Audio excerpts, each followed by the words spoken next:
Doutor Dirceu, qual papel o senhor acredita que as organizações internacionais são capazes de desempenhar nos temas de saúde? Essa pergunta tem várias nuances, né, Mariana? Porque organização internacional, teoricamente, é tudo que está fora do Brasil, né? Mas eu tenho a impressão que nós podemos focalizar, separar em dois pontos, né? Quais que têm mais influência, realmente, do ponto de vista visibilidade. Tem uma que é muito clara, que é uma que é internacional de verdade, porque nós participamos dela, todos os países participam, né? Que é o mestre da Organização das Nações Unidas e subdivide nas suas agências.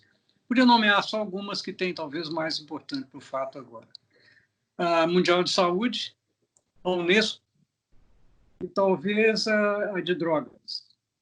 Mas é claro, você pode expandir mais, porque tem direitos humanos, vai ter aqui, fala sobre imigração, defende imigrantes. Então, quer dizer, todas essas estão focalizadas num ponto que, na minha impressão, e talvez algumas vezes até, no certo sentido, ingênuo, esse é o local que nós temos de discutir.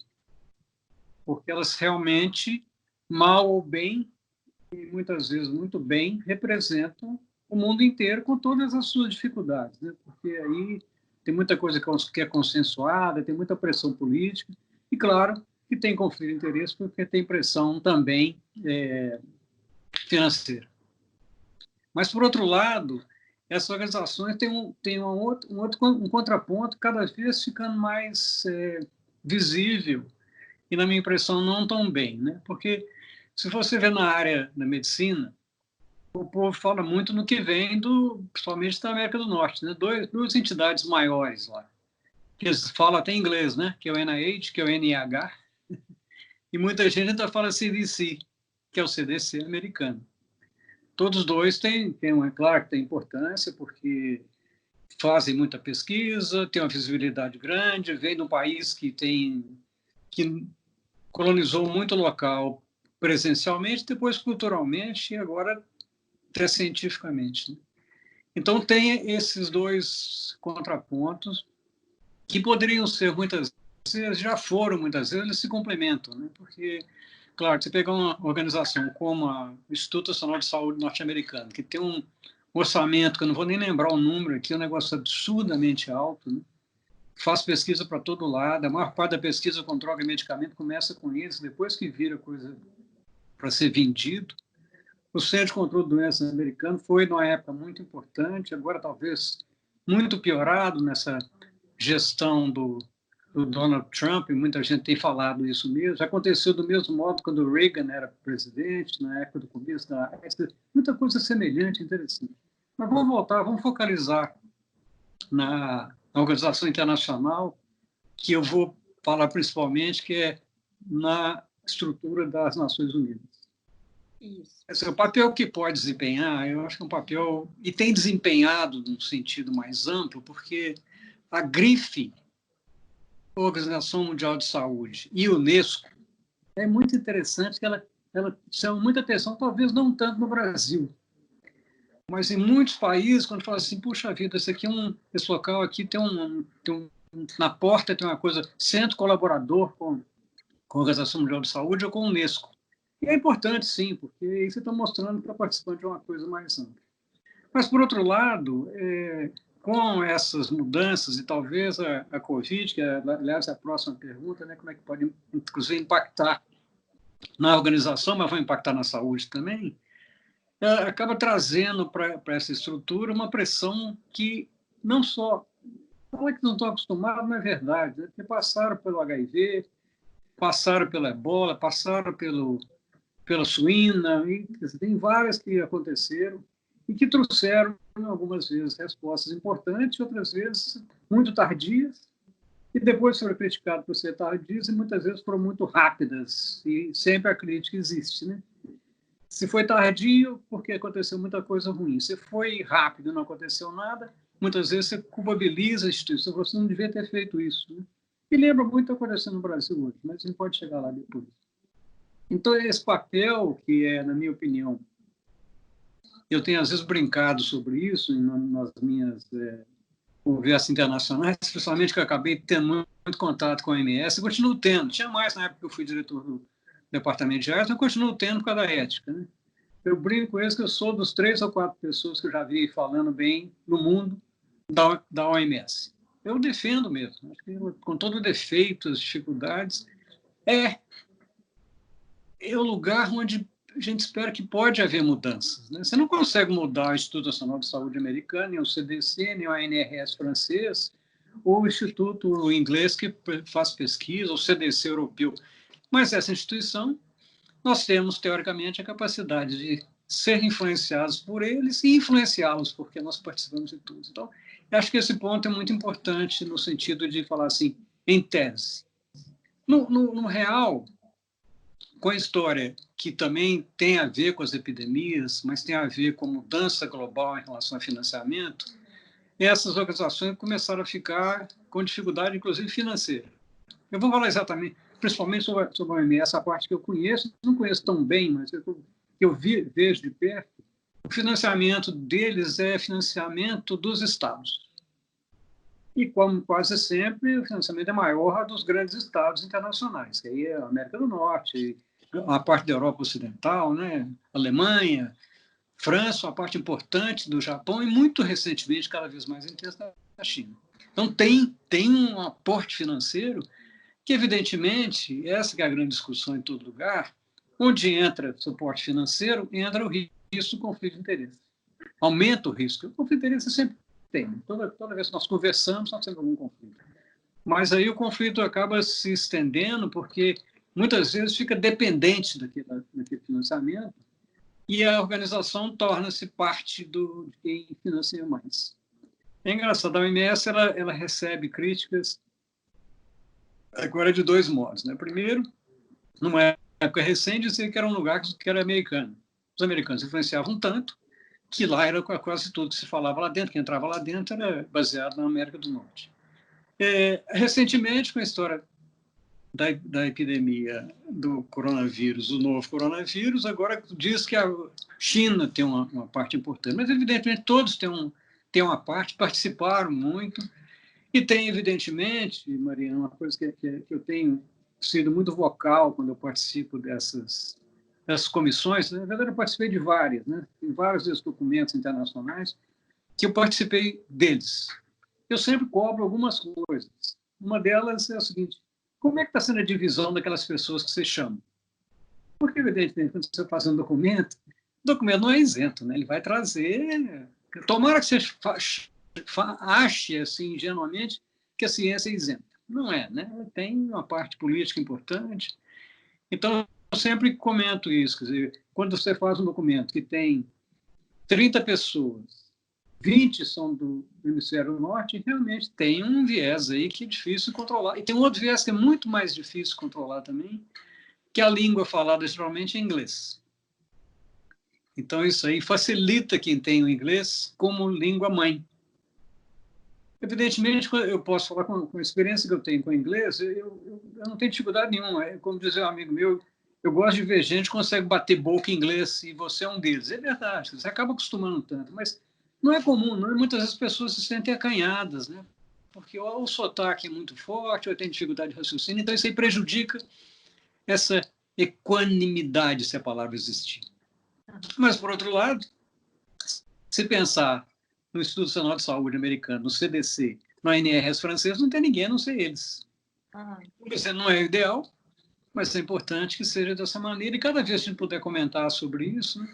A epidemia da AIDS trouxe uma mudança brutal nessas instituições todas, né? Porque ela vem com um impacto enorme, cada vez mais extenso, ela aparece com o coronavírus, ou vice-versa, né? Começou primeiro em pessoas brancas que viajavam, depois se espalha para os pobres e afeta muito mais a população vulnerável, mas ela trouxe uma mudança que, talvez por ter começado primariamente atingindo o hemisfério norte, e principalmente atingindo uma população, vamos chamar minoritária, mas a população, principalmente LGBT, com muito vocal, quer dizer, houve uma pressão desde o início para a participação.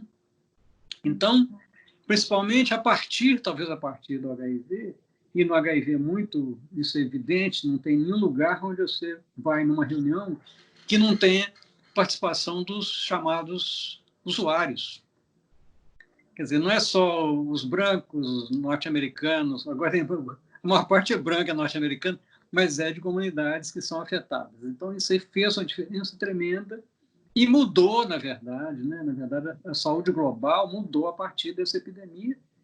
E mudou tanto que, pela primeira vez, a ONU teve uma reunião geral para discutir uma doença, que foi HIV. Não vou lembrar a data, mas acho que foi 2001, mas pode ter sido antes. Né?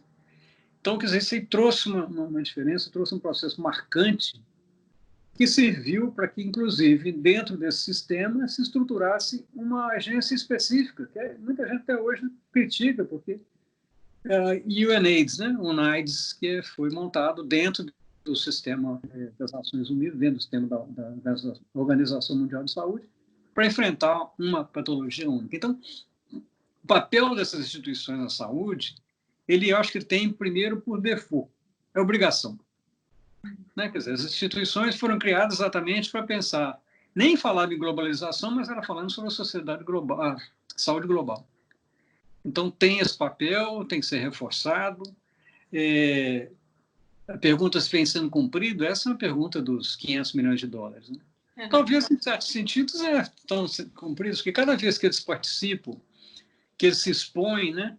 Agora você vê o Tedros, que é o etíope, que coordena a Organização Mundial de Saúde, foi muito criticado. Aí a direita americana fala que ele é terrorista, que ele veio de um governo marxista da Etiópia. Quer dizer, na verdade, aparece uma porção de pressões, a pressão mais espúria de todas, evidentemente, vem de um país mais rico ainda, que é a América do Norte, especialmente do presidente dos Estados Unidos, quer dizer, pressionando, dizendo que lá não vale a pena, tem de sair fora mesmo, tem de parar de financiar, porque eles não sabem nada e só fazem burocracia. E o negócio é tão sério, porque atualmente eu tinha comentado com você, mas agora eu falo aqui publicamente, desde 2018 eu participo da Comissão Internacional de Bioética da Unesco, que é Paris. Né?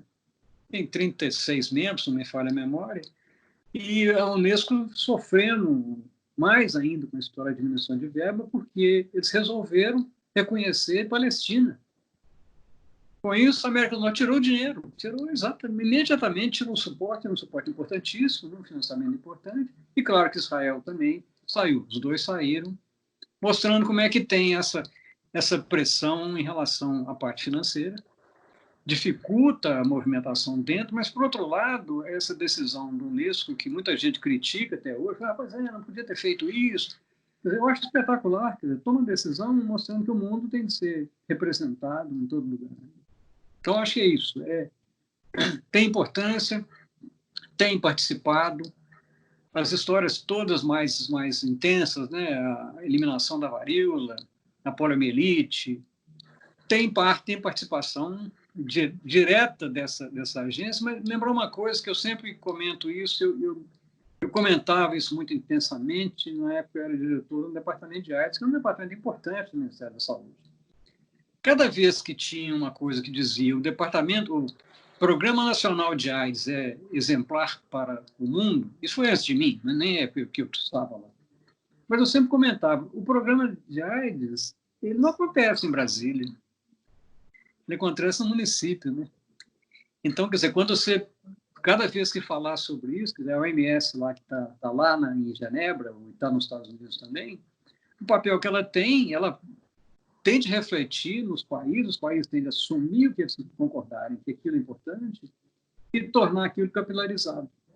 Eu acho que esse que é o ponto importante, real, significativo, da manutenção dessas agências. A última coisa que eu vou falar sobre isso é com essa história do financiamento. Né? Começou a aparecer as chamadas grandes ONGs internacionais, que não tem nem a ver com essa ONG que nós gostamos de participar delas, essas que lutaram pela AIDS. São ONGs financiadas enormemente, né? Uma delas, talvez a mais importante, é a Fundação Gates. Quer dizer, a fundação tem uma quantidade enorme de dinheiro, tem pesquisa para todo lado. Quando você escuta o dono, que os íntimos chamam de Bill, eu chamo de William, William Gates, fica parecendo que ele é um pesquisador da área de ciência, porque ele fala sobre tudo e é chamado para falar sobre tudo. E é uma pessoa muito inteligente, evidentemente que é importante. Que bom que passa uma parte do dinheiro para quem ele quiser, mas com isso aí acabou acontecendo uma pressão muito grande sobre o sistema mundial de saúde, a Organização Mundial de Saúde principalmente, cobertura dessa ONG com muita verba, muita gente que estava dentro da OMS passou a trabalhar para a ONG dele. Não só essa, não estou lembrando, essa é muito chamativa, porque atinge o mundo inteiro em várias patologias, com muito trabalho na África.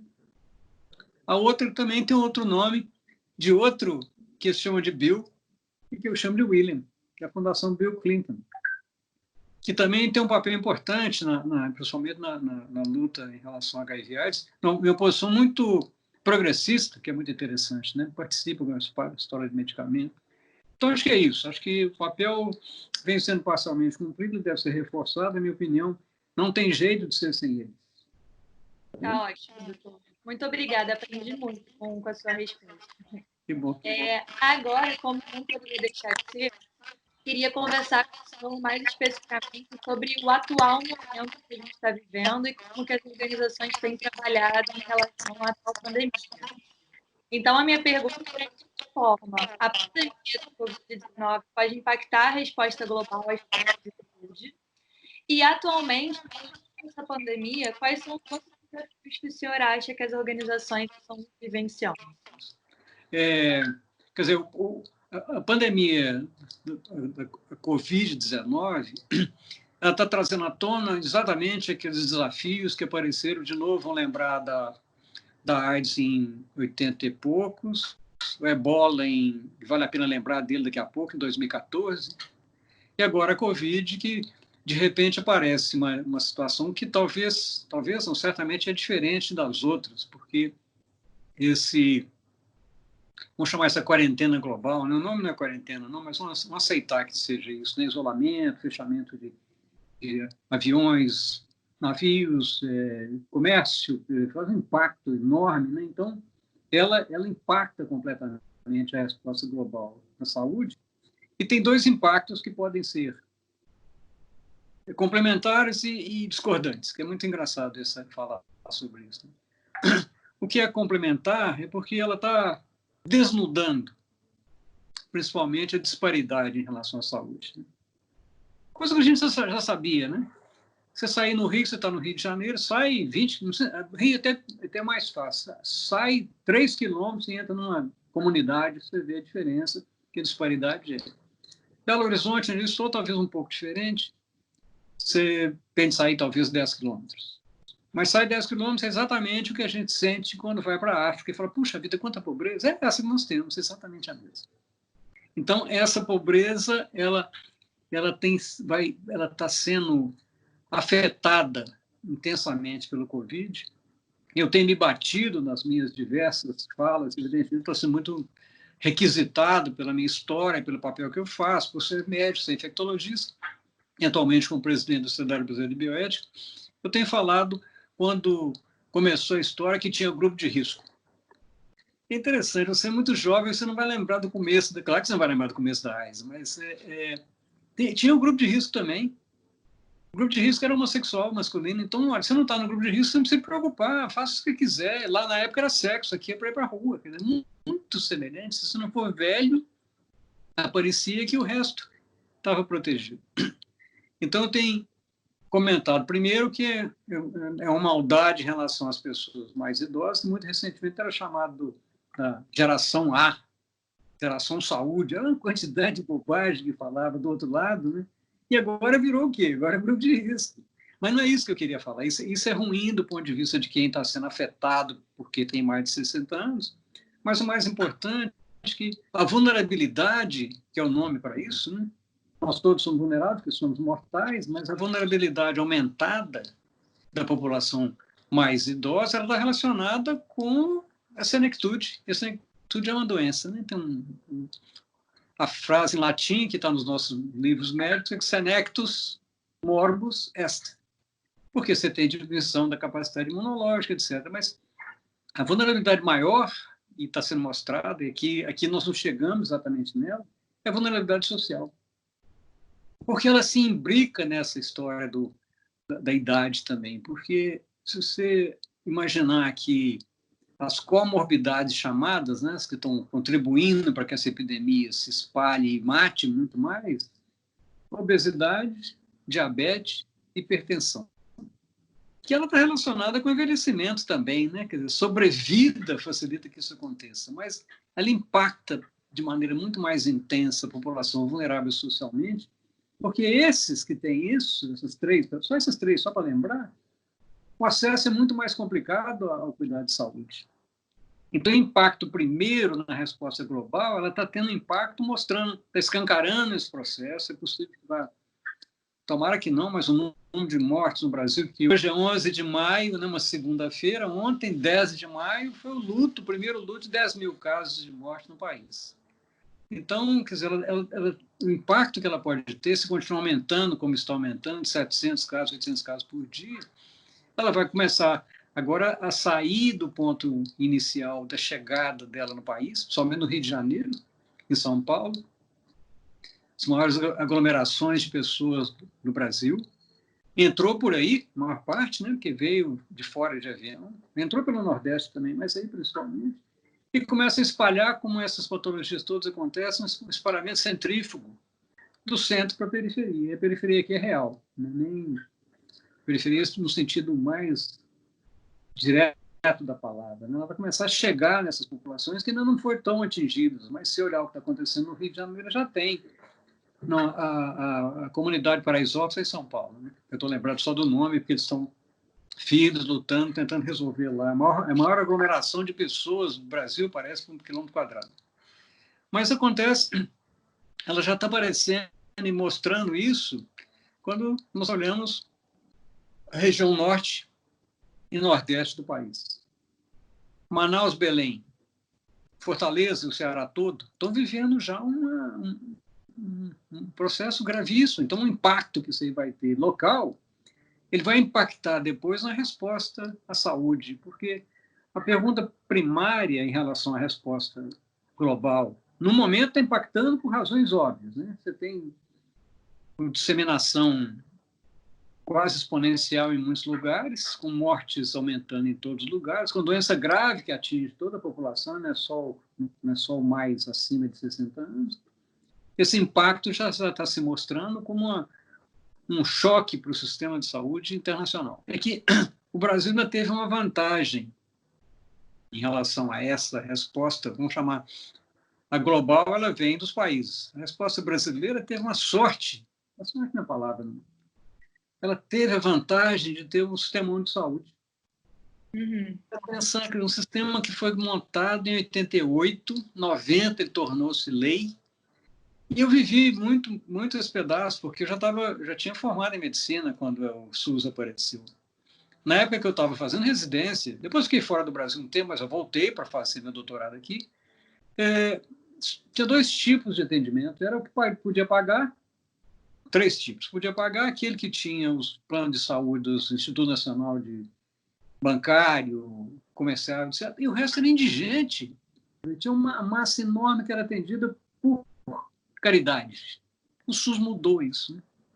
Está escrito no papel lá que todo mundo tem direito, e, na verdade, apesar das grandes redes de televisão brasileiras, não preciso nomear, mas nós sabemos quais são, todo dia tem um programa. De manhã era para mostrar uma periferia de qualquer cidade brasileira, um posto de saúde onde não tinha atendimento suficiente. Perguntar, a senhora está aqui há quando? Eu estou aqui há 8 horas, moço. Ninguém me atende. Então, quer dizer, mostrando um lado, que era o lado ruim de um sistema que é um espetáculo, e que faz uma diferença, mas nós vamos falar sobre, estou falando sobre o impacto, a diferença que ele ainda faz, tem um contraponto, que eu estou planejando escrever um artigo junto com uma colega americana sobre isso, contraponto com a resposta norte-americana. 70 milhões de pessoas sem acesso lá. Aqui não, quer dizer, todos têm acesso, mas, aí tem um mas que é muito importante, né? Se a gente lembrar que tiraram a Dilma, uma das primeiras coisas que foram feitas foi aprovado assim, e ninguém reclamou na imprensa, foi emenda constitucional 95. Que se pensar é uma estupidez, né? Você pensar um país desse tamanho, com essa dificuldade, o povo envelhecendo, a população pobre, você impede que aumente realmente o gasto, e vamos falar só de saúde e educação, mas foi de muita coisa. Né? Então, quer dizer, o SUS, nesses 2 anos, segundo as avaliações mais conservadoras, perdeu 22 bilhões de reais com essa emenda. E quando estava aquele ministro anterior, ele chegou com 5 bilhões para falar, olha, agora nós vamos passar 5 bilhões, ele estava retornando 25% que foi tirado. Mas estou querendo dizer que isso pega o SUS numa situação muito complicada. Mas é claro que, e muito mais complicada agora, mas vamos viver agora nesse impacto na resposta global, é que com o aumento do número de casos, e nós estamos, a Sociedade Brasileira de Bioética está terminando, vai ser uma resolução agora, uma recomendação sobre, em situações de dificuldade de insuficiência de recursos, como é que você cuida da ponta, né, que vai ser lá na terciária, lá no CTI, onde fala, agora só tem um leito que tem 3 pessoas. Mas nós vamos discutindo tudo sobre isso, mas já colocamos um preâmbulo, porque a falta de leitos hoje que está acontecendo no Rio de Janeiro, leitos de CTI, talvez aí seja global, mas em vários estados ela tá terminando no sistema público. O sistema de saúde não, ele está... São Paulo tem vaga, aqui em Belo Horizonte tem vaga nos hospitais privados todos.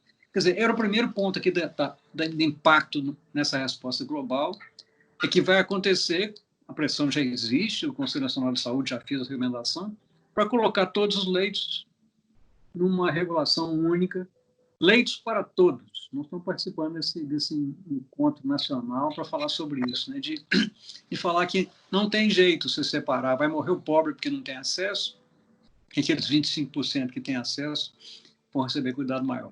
Mas essa pode ser, essa avaliação pós-epidemia, pode ter, então, falei em duas possibilidades contraditórias. Que depois que acabar, vai ser, como diz o americano, negócios como sempre, ou isso não vai poder continuar do modo que está. E aí eu tenho um certo receio, mas é um receio talvez um pouco proselitista. Que é o seguinte, para o capitalismo sobreviver, tem que melhorar isso. Que fizeram após a guerra, fizeram o plano Marshall, agora estão falando aqui um plano que agora vamos fazer dinheiro para gastar. Quer dizer, não é para melhorar, é para, de cima para baixo, você fala, olha, vamos ter que melhorar, se esse povo vai virar revolucionário. Esse é o lado proselitista meu, que eu acho que tomara que virasse. Então, na verdade, é esse que é o ponto crucial, que isso está acontecendo no mundo inteiro, não sabemos quanto tempo que essa pandemia vai durar, tudo que fizer agora vai ser adivinhação, por isso que os locais mais organizados estão dizendo, cada semana você revê. Está se pensando que talvez tenha um choque agora de disseminação quando realmente atingir a população mais vulnerável. Mas, então, eu estava falando do lado positivo, pode ser que isso, quando acontecer dessa maneira no mundo inteiro, haja realmente que o Paulo Freire falava muito bem, que é a emancipação. Então, pode ser que a emancipação venha disso, a não ser que aconteça isso que eu comentei anteriormente, que haja uma pressão internacional muito grande do capitalismo para entregar os anéis, para não perder os dedos, as mãos, as pernas e os braços. Mas acho que o impacto vai ser esse que vai acontecer. Mas, quer dizer, é a mesma pergunta que todo mundo está fazendo. Pode ser muito melhor depois da pandemia ou ser muito pior depois da pandemia?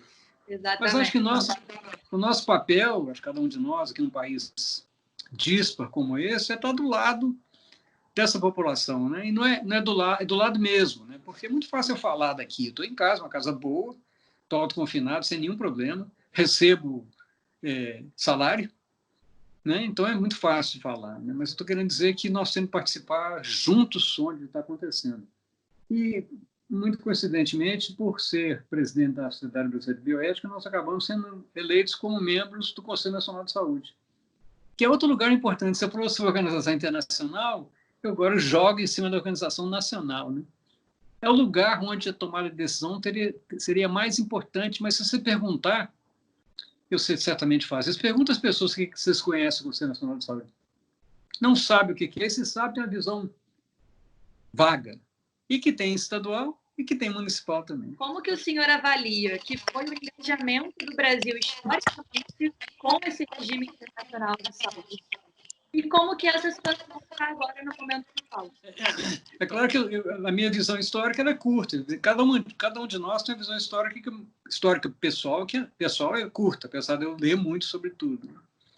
E eu posso dizer a experiência que eu acabei tendo a partir, talvez, dos anos 85, quando a epidemia da AIDS chegou, e que a UFMG, onde eu era professor, na época já era professor, não era titular, era pouco antes de virar titular, quando abrimos o primeiro ambulatório para atender pessoas em risco ou infectadas pelo HIV, vivendo com HIV.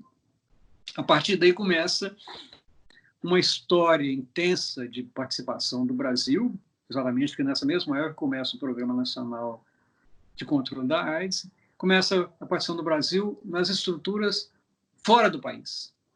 Já participava em muita coisa, porque todos esses locais têm gente brasileira, né? Todos esses organismos, nós já comentamos sobre eles em qualquer lugar. A Organização Mundial do Comércio, por acaso, inclusive, é um carioca que é o diretor-geral, né? Mas tem para todo lado, tem pessoas participando. Mas, para mim, foi marcante essa época, porque, na minha capacidade de participar, ela tinha dois pés nessa época. Né? Primeiro, em relação ao meu papel como infectologista. E o segundo, na discussão da bioética. Esse lado estava junto, eu estava vendo isso acontecer, e aparece HIV com todos os problemas, né, da discriminação, as pessoas não conseguiam internar. Então, e daí para ir para fora do Brasil participar junto foi muito interessante, porque com essa mudança, apesar de ter mudado para o governo Sarney, havia uma ligação internacional brasileira que era, não vou dizer que era independente, não, nem me lembro mais quem que era o ministro das Relações Exteriores nessa época, mas nas participações, principalmente junto à UNAIDS, que foi estruturada pouco tempo depois, o Brasil tinha um papel importantíssimo, porque tinha visibilidade no enfrentamento, numa situação complexa, que é o enfrentamento de uma doença que lidava com homossexualidade, lidava com morte, lidava com jovem, lidava com transmissão e utilização de drogas chamadas ilícitas. O Brasil, por incrível que pareça, um país tão complexo, apoiou tudo isso, né? Não apoiou tanto isso que talvez o primeiro programa de redução de riscos para a população que usava droga endovenosa começou em São Paulo, na verdade em Santos, com o Davi Capistrano, que era o médico, que era prefeito à época. Então, quer dizer, estava fervilhando uma resposta que era considerada fora do país, o país assumiu isso. Então, as participações nesses órgãos começaram em 85, eu participei de muita coisa da OMS, participei da Unesco, até da Associação Médica Mundial, que não tem nada a ver com organização nenhuma, né, que é um grupo de médicos grande, internacionais. Quer dizer, a participação era visível que ela era progressista. A palavra talvez fosse até mais intensa que essa, mas era pelo menos muito progressista. Né? Era de respeito a direitos humanos, respeito à diversidade, respeito à diversidade em todo sentido, né?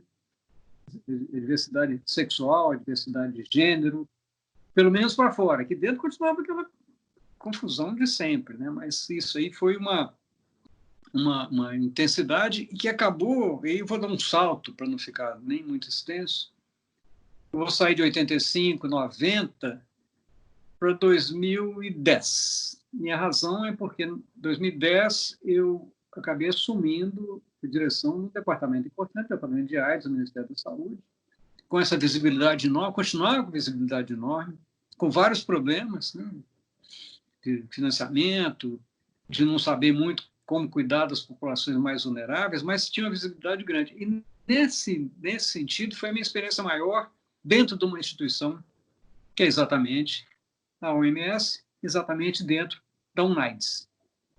Porque com essa história do Brasil participar tão intensamente, o Brasil ainda tem um lugar definido num negócio que chama engraçado, que a sigla é PCB, mas é Program Coordinating Board do UNAIDS, né? Então, 2 vezes por ano tinha reunião, o Brasil sentava naquela mesa com 40 pessoas, 40 países representados em torno, e a posição brasileira era ouvida, esperada para ser ouvida. Porque nós éramos progressistas em todo sentido. Nós éramos a favor das minorias, e não só minorias, não era a favor da diferença de gênero, respeito ao gênero, LGBT, acesso a medicamentos. Esse é um ponto importante, não vai nem jeito de a gente conversar muito sobre isso, né? Licença compulsória, acesso a todo lado, diminuir essa obscena custo de medicamentos mais importantes.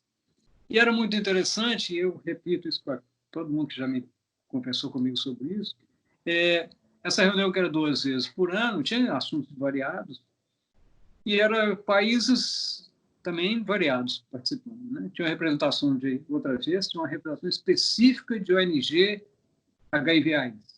Então, era gente que vinha da base, né? Estava participando lá. Tinha uma dificuldade, né? Porque só podia participar se falasse inglês. Então, já tinha uma seleção. Mas estava lá Egito, Irã, América do Norte, a Santa Sé, vários países da América Latina, do Norte também. E as posições brasileiras, como eu comentei, de defesa,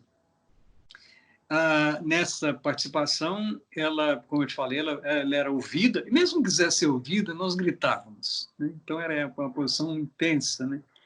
Mas eu lembro, para mudar, para você fazer a grande mudança, que nós vamos comentar logo em seguida, porque tem,